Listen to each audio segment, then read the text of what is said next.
Hello, सभी भाइयों को मेरा नमस्कार।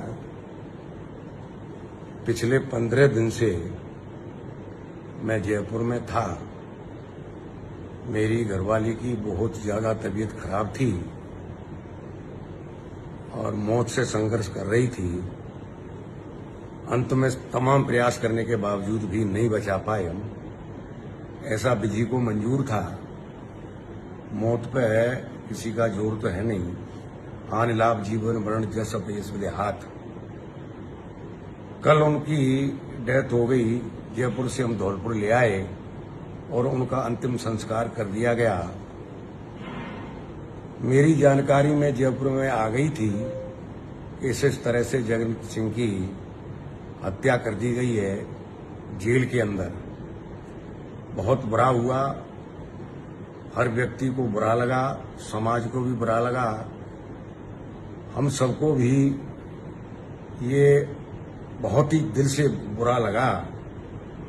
लेकिन मैं कोई स्टेटमेंट देने की पोजीशन में इसलिए नहीं था कि मैं आईसीयू में, कभी आईसीयू से बाहर, कभी दवाई लाना, कभी भागना, खुद अपनी परेशानी में था।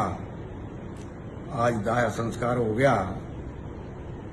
पता लगी है कि सरकार जांच कर रही है।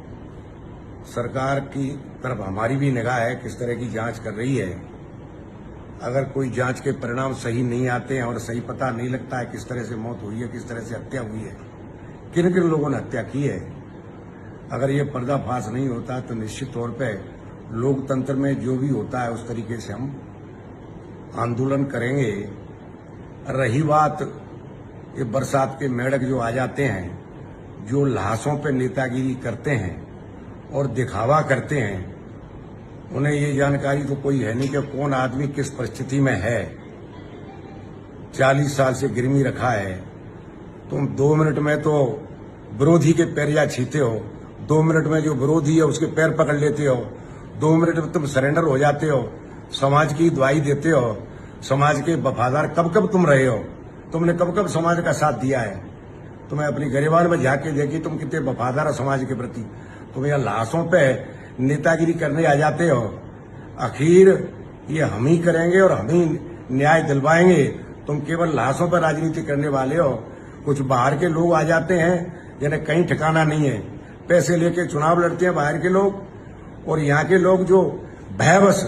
अब ये अलग बात है कि परिणाम आ गए और तुम्हें अपने समाज का आदमी एमएलए बना लिया। अन्यथा जो ये चिल्ला रहे हैं, जो नेतागिरी कर रहे हैं, कल तक वहीं जाके उसी आदमी के पैर पकड़ते थे, उसी आदमी के जहां उठते बैठते थे और समाज की बुराई करते थे। घबराते थे कि अगर इसकी चमचागिरी नहीं की तो यह आदमी हमें जेल भिजवा देगा। आज यहाँ लाश पे नेतागिरी करने आ गए हो। मैं भाइयों को बताना चाहता हूं, उनके घर वालों को बताना चाहता हूं कि आखिर में अपना ही आदमी काम आता है। ये बरसाती मेढक हैं, इनके बहकावे में नहीं आए। कभी पंडित और ढाड़िया, कहीं बेनू की दौर, ये रण में जूझे नहीं जूझन हारे। और हम काम आए हैं, हम काम आएंगे। हत्याएं पहले भी हुई है, एफआईआर हमने एसपी और डीएसपी के खिलाफ पहले भी कराई है, और अब भी अगर ऐसी कोई बात आ पड़ी तो हम ही साथ रहेंगे। इन लोग जो भक्त को देख के आ जाते हैं लाशों में राजनीति करने, इनसे सावधान रहें।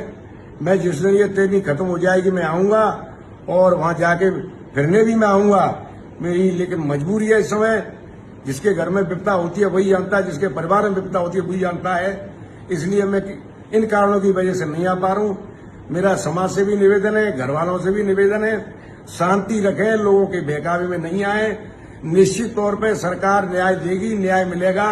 हत्यारे सामने आएंगे, नहीं आएंगे तो हमारी जिम्मेदारी है कि लोकतंत्र में हम उन हत्यारों को ढूंढ के मानेंगे और मौत का कारण पता करके मानेंगे कि किस तरह से जगन सिंह को मारा गया है, किन के द्वारा यह षड्यंत्र रचा है। वो सारी बात है, वो सारे पर्दाफाश हम करवा के मानेंगे। समाज धैर्य रखे, समाज शांति बना के रखे, और ये चवन्ना छाप जो लोग आ रहे नेतागिरी करने के लिए, जो पैसे लेके चुनाव लड़ते हैं और जो समाज के छोड़ के कल तक जो हमारा विरोधी था उसके पैर पकड़ते थे, वही लोग कूद के यहाँ बुराई करने आ जाते हैं। इनसे भी आप सावधान रहना। बहुत बहुत धन्यवाद।